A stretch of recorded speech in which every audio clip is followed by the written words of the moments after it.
co-founder of the Rett Syndrome Society of British Columbia. I'm also a wife, a homemaker, and a mother to 2 amazing children, my 25-year-old son, Riley, and my 22-year-old daughter, Kayla, who was diagnosed with Rett syndrome at the age of 3. Prior to my current roles, I also managed multiple large clothing companies. Whether in my free time or with my adventurous daughter, I enjoy a variety of outdoor activities like hiking, biking, kayaking. I also try new thrilling experiences such as parasailing, zip lining, and indoor skydiving in an effort to match Kayla's fearless spirit, who just went paragliding.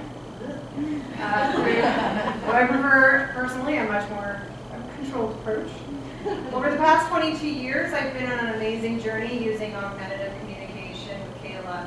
This experience has been profoundly eye-opening, and along the way, we've had the privilege of meeting some truly remarkable people. We had the privilege of learning from renowned experts from in Rett syndrome, communication, and education, including people like Susan Norwell, Shelley Moore, Judy Laviere, Kita Hearn, Patty King-Devon, and of course, Karina Duffett. Despite investing significant time and resources into understanding communication programs, research to support Kayla for augmentative and alternative communication has been anything but straightforward.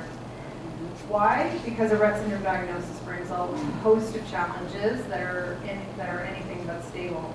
Those with medical complexities face daunting realities: seizures, apraxia, GI issues, busy schedules filled with appointments and hospital stays, not to mention the exhausting just good and bad days common to all of us. Yet many parents mistakenly believe that by simply providing a device or communication book will instantly unlock their ability to express themselves. The reality is it's far more complex. True communication emerges gradually through painstaking effort, but when those connections are made, the triumph is immersively rewarding, worth every moment of stress and struggle. We initially implemented a variety of standard methods. Sorry, a little too fast. Kayla began speaking at just 1 year old, already using a vocabulary of 27 simple words and sounds that were being given meaning.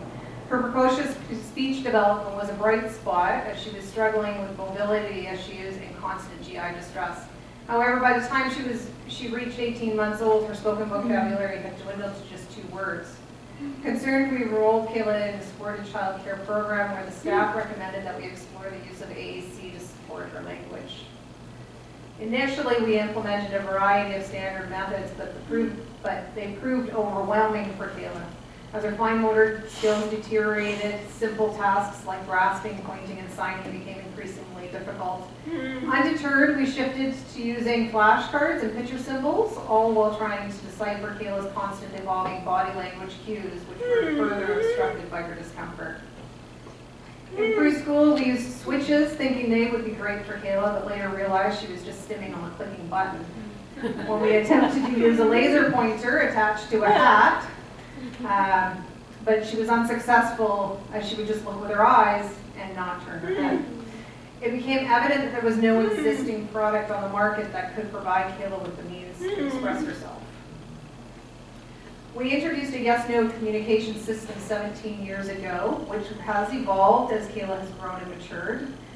We started with just picture symbols. Eventually we dropped the symbol and we had just the word. Eventually we dropped the word, we just used our hands, and then now we just, her typical response is a yes response involves direct eye contact, conveying a sense of meaning and purpose.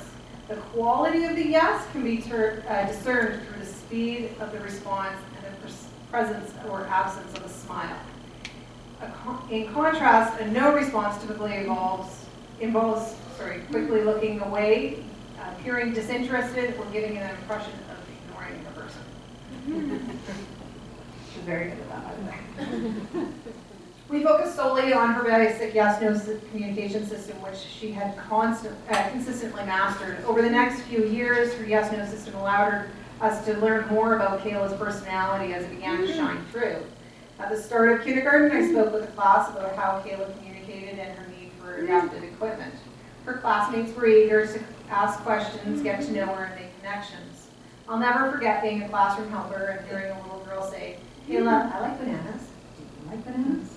And the little boy chimed in, need to get her cards. I'll get her.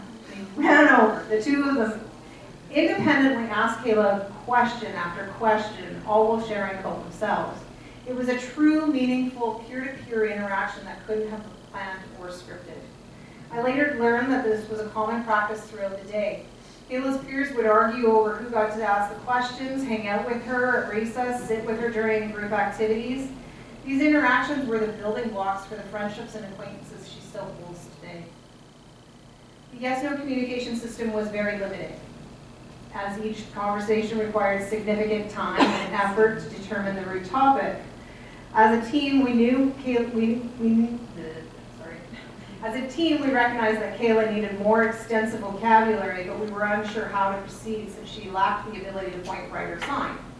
In an attempt to build her communication skills, we created a book with predictable yes-no questions, essentially implementing a very flawed communication partner-assisted scanning approach. Unsurprisingly, Kayla hated this system. As she knew there were faster ways to express her needs, making the process more arduous than helpful. However, this experience served as a valuable building blocks for developing a more effective paper-based communication system for Kayla in the future. Kayla's grade 4 year, her occupational therapist at Sunny Hill recommended trying an eye-gaze computer after months of unsuccessful attempts to find a solution. It was the most amazing moment when I heard Kayla speak for the first time. Tears filled my eyes as she made her simple request, go bark. In that instant, I knew I had to make this moment special, but we were in an appointment. So I leaned down and I said, we can't go right now, but as soon as we're done, I promise we'll go. The second the appointment ended, we took off running, not jogging, but full-on sprinting down the Sunny Hill Hospital halls, through the elevator, out the automatic doors. We raced to the park, nearly colliding with a few doctors, nurses, and therapists along the way. But Kayla was smiling and laughing the whole time, overjoyed with the adventure. As we swung back and forth on the swing set, I looked at her and said, you know, the sky's the limit. With a computer like that, you could even go to university. Any school would be lucky to have you. In that moment, I don't think either of us could have imagined the incredible 16-year journey that was just beginning. The past 16 years were anything but easy. Like everything in life, we struggled and we succeeded. Portions of the communication system failed Kayla. Teachers were unable to connect with her or find effective ways to teach her. Education assistants quit shortly after starting, while others refused to put in the necessary efforts. Skills teachers advised us to drop core classes, and principals dismissed our expectations for her progress. However, we had a dedicated team of education assistants who worked tirelessly to support Kayla and further her communication skills. At home, we had a core group that believed wholeheartedly in Kayla and our vision for her. When Kayla's high school years arrived and the school could not accommodate our goals for her, I made the decision to remove her from the traditional public school system. We transitioned to a distributed learning program which allowed me to carefully select and train the individuals working with Kayla. While they may not have been the most highly credentialed, they shared an unwavering belief in Kayla's ability. This personalized approach made a significant difference in Kayla's communication progress and overall well-being. I've also been a factor in Kayla's ability to learn AAC. Fatigue is a constant challenge for me, stemming from the daily demands of caring for Kayla, raising my son, supporting my ailing parents, and fulfilling my duties as a wife and manager of our busy household. Feelings of guilt have plagued me. Guilt for not pushing Kayla hard enough. Guilt for pushing Kayla too hard. Guilt for not doing better as a therapist, a mother, a caregiver. Financial barriers. When Kayla was really young, our family faced significant financial barriers that made it difficult to afford necessary expenses like therapy sessions, transportation to the therapy sessions, and recommended equipment as small as food, toys, or other items to support her development. Education. As a child, I personally had difficulty in school, which led me to misunderstand the programs and layout designs intended to support Kayla's communication needs. Training. I lacked proper training on how to program her very first device. As many of you saw in that little video, that was all me, 100%, all my training, all my programming. don't do it. Procrastinating. There were days when I simply couldn't bring myself to call Toby to fix a problem, unless it was an urgent issue. My terrible spelling skills were also a hindrance. For example, her device would say nectarian instead of the correct nectarine for nearly 2 years because I couldn't overcome my tendency to procrastinate and look up the proper spelling. During that time, everything else seemed more important than addressing the small but nagging problem. That's why it took me 3 minutes to fix it. Remembering, on particularly busy days, it was challenging to remember all the steps required to properly set up the device, such as turn it on, ensure it was in position correctly. I cannot tell you how many times that device has been in front of Kayla, and she can't access it because I've not positioned it. Time. Finding uninterrupted time for meaningful device conversations with Kayla can be challenging. For those moments are invaluable for building connections and providing supportive language. These factors are present in nearly every household, though some may pose greater challenges than others. Over time, however, managing these factors tends to become increasingly easier. After overcoming some of my own personal challenges, and with increasing support from Kayla's home team, we observed a significant improvement in her communication abilities. Kayla progressed from requesting single-word responses to constructing meaningful 1 to 2 word sentences. However, when expressing her own thoughts and feelings without a specific prompt, she would eloquently articulate herself using sentences of 5 words or more. After years of working to overcome Kayla's apraxia, she has found freedom of expression in her band, where she can speak without anyone watching over her. In this environment, Kayla experiences minimal apraxia, allowing her to engage in confident conversation and babbling. She particularly enjoys when we respond to her questions like, did you hear about the upcoming U.S. election? Or Kayla's sassy personality also shines through as she repeatedly tells her newer staff, help, while driving. Collaboration has been crucial to Kayla's journey. It's not merely about having the right tools and resources, but about surrounding ourselves with a supportive network of family, friends, and community. This incredible group has listened attentively, advocated on our behalf, and celebrated each of Kayla's milestones with us. In April, Kayla will be graduating from the Steps Forward program, an all-inclusive post-secondary education initiative at Simon Fraser University.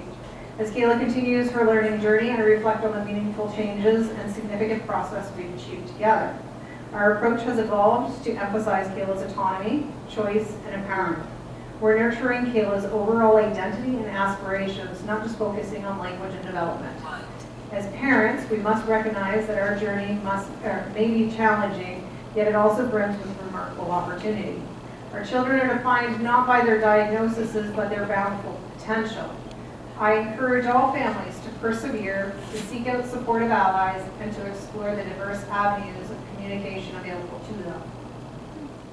If you or your children feel overwhelmed, it's okay to take a day off. Building new routines with additional tasks can be challenging. In those moments, try to break it down step by step. For example, start by simply taking the device out of the bag. That can be a challenge right there. The next week, take it out and turn it on. Maybe the next week, you take it out, turn it on, and place it on the mat, and so on and so on. Over time, the gradual approach can make the new routine feel more manageable. For those new to modeling, start with 5 minutes a day. Just take 5 minutes, or focus on one word a week.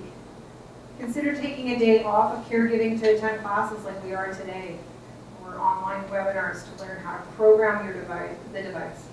While you likely know your child best, don't hesitate to get advice from the AAC specialist pathologist, especially when setting initial page layouts. Their expertise can help ensure that you're on the right track. Looking back, I wasted a lot of time going down unhelpful tangents that I later realized were misguided. It's easy to get lost in the complexities, so don't be afraid to ask for guidance. Leverage your child's siblings or friends as valuable resources when building page sets and interacting with their device. There can be They can be the best teachers and provide insightful guidance to utilize their expertise. Not that many of you know, but Kayla does have a swear word page that her friends made for her. Venture out and explore your world. Share your experiences and have fun together. I'm optimistic about the future, as Kayla has dreams that I'm confident we will work together to pursue. Through our collective efforts, Kayla's voice, which matters greatly, will continue to grow stronger. Thank you for being part of our journey and allowing me to share our story. Together, we can foster understanding, support, and empowerment for all individuals with complex communication needs. As Kayla would say, obviously. Thank you.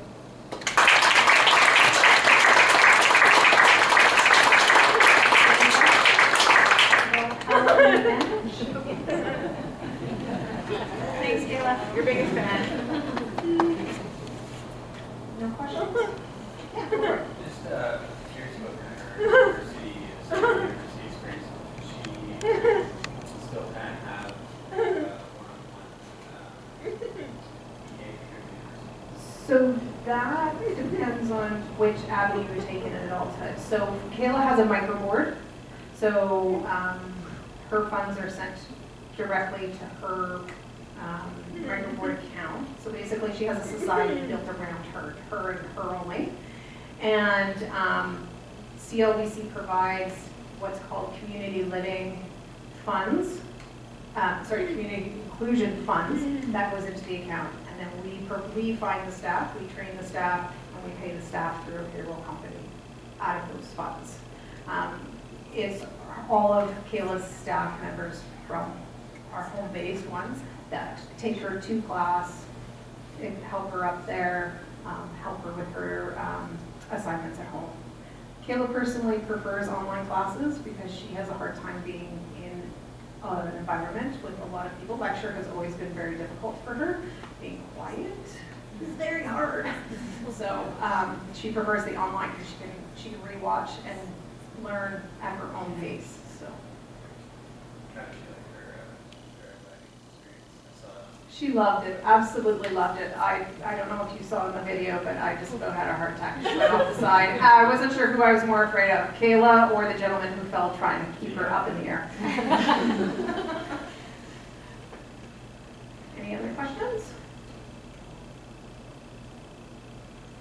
Nope. Okay, with that, where are we at right now? Sorry. Let's take a break. We'll take another 15-minute break. There are cookies. Am I right? Am I wrong? 3 o'clock, right? Okay. Yeah, we'll take a break. We'll have some coffee, cookies, tea, water, whatever you need. Stretch your legs, use the washroom, and we'll be back here in about 15 minutes, and Karina's going to say again.